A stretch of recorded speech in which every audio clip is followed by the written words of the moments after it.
Hello, everyone, and welcome to another vlog. I thought this would be a great time to get away from the tarot deep dive since I've been mainly doing that, but I thought I'll just diversify the content a little bit.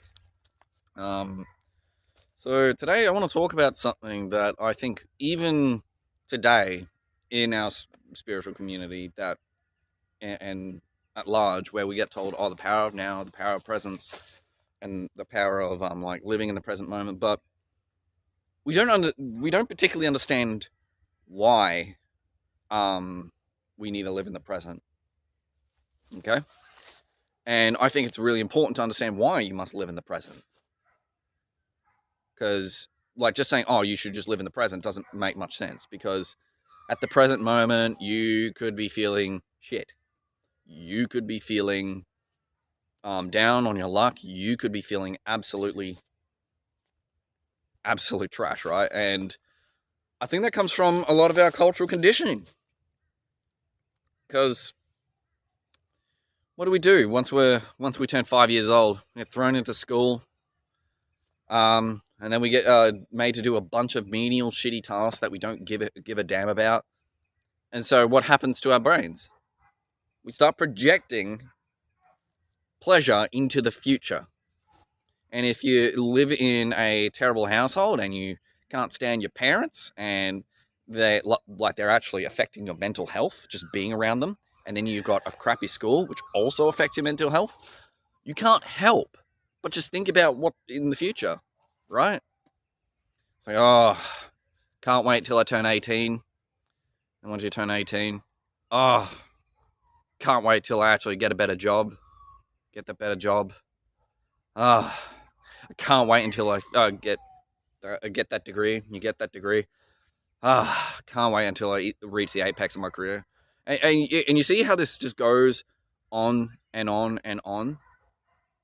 Because we've completely forgotten what it really means to live in the present moment.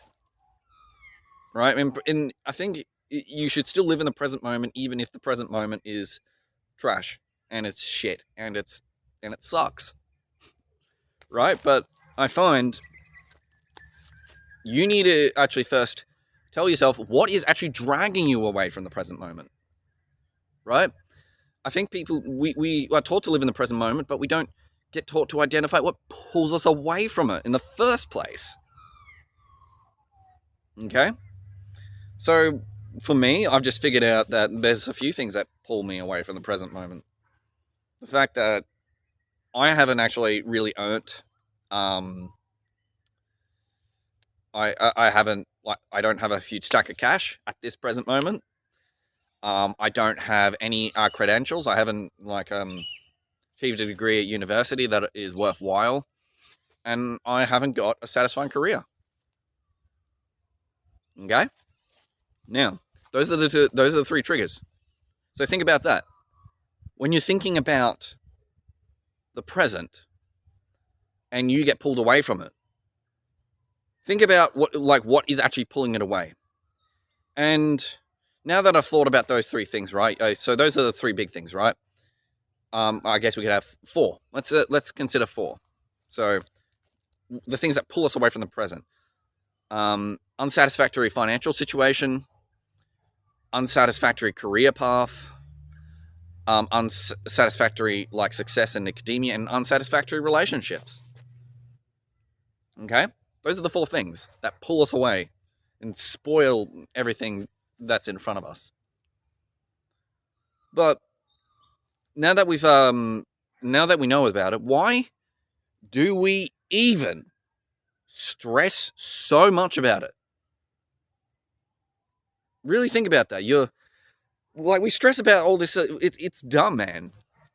I've just realized how fucking retarded it is. We stress all the time because we have this bloody arbitrary yardstick that we've set for every single person must achieve. Like, okay, by 18, you should have good grades. By 24, let's say 24, you should have your degree at uni. By 30, you should have X amount of money in the bank. By 35, you should have this relationship. And guess what happens when you don't have them? It spoils it. And what happens is you start to clamor, you start to, reach out for things that are like you just clasp at straws, and you go into panic, you go into haste. Because and when I think about cliches, right? So, the two cliches, the power of now, we'll live in the present, but then there's also another cliche. I was like, money doesn't buy happiness. That's true. But I think, from my experience, because experience is actually so important. Just from my small experience I had before everything was fucking expensive, right? I actually did have a job that paid reasonably well, and I had more than enough, and I had the relationship that I wanted too, and I just still felt miserable. I was like, the fuck?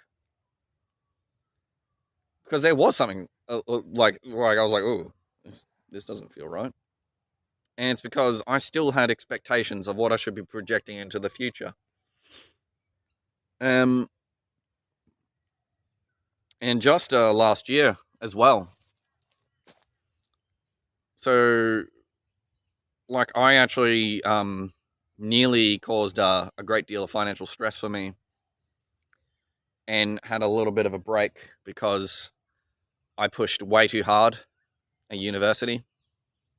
At the beginning, I rushed, I was in haste, I was overzealous, and I've probably set myself back as a result. Instead of just enjoying the simple things. Just being here in nature. It's lovely to look at. And I want to go back on that cliche because I sort of deviated, sorry. Think about the time, I know 3 people in my life. 3 people in my life who have got material wealth, but they're miserable people. And miserly too, somehow. They're really miserly. They use money to control people, despite the fact that they've got an 8-figure portfolio. It's shit. And then I know someone who achieved the apex of the career. He's broke, and he's got 2 baby mamas, and he's miserable and riddled with anxiety still. The lesson here is gaining success does not guarantee happiness.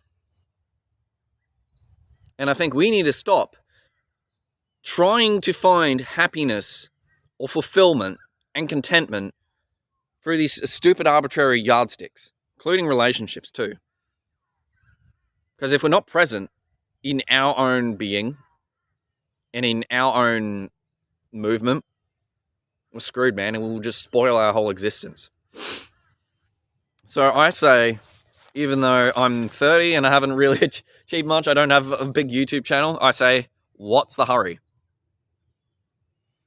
I'm alive, got a roof over my head,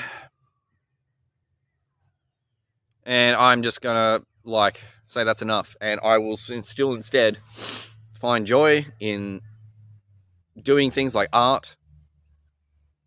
And I don't have all the things that I want right now, but I've seen people fulfill their dreams, and they're still miserable. And that is sometimes a bit of a curse in of itself, because you also then try to maintain it. And I think that's probably what happens to musicians who end up killing themselves, right? Because they don't have anywhere else to go. They've already reached the apex. I'm talking about famous musicians, by the way. But yeah, you get my drift. Because energy, your energy isn't supposed to stop somewhere. It's not, okay, I achieved it, I'm going to sit down and do nothing for the rest of my life. In fact, it's actually, I was listening to some of Manly P. Hall's lectures, and he basically says that this idea that that people who do nothing are somehow more of a success, and that it's a part of our culture is actually a tragedy. That the person who does the least and has the most is somehow a superior human being. He finds it absolutely tragic and abhorrent, and I actually understand why now. Because not only does it poison, not only are you probably not going to be that much of a happy person anyway, but for the people below who have that mindset, like, oh, I want to be able to have as much money as possible and do the least amount possible, it poisons them too. It's a horrible mindset to have. Don't be a do-nothing. You know? So, to sort of close up, I say, what's the hurry? Oh, you're 30, you're 40, you haven't achieved the pinnacle of your career, you're broke, you haven't got the relationship you want. So, enjoy the present. So that's much more important. Don't rush it. Don't be in haste. Because I made that mistake. Anyway, guys, I hope you enjoyed it. This log. It was probably nice to actually get out here for once and take a break from the tarot deep dives. Right. Ciao.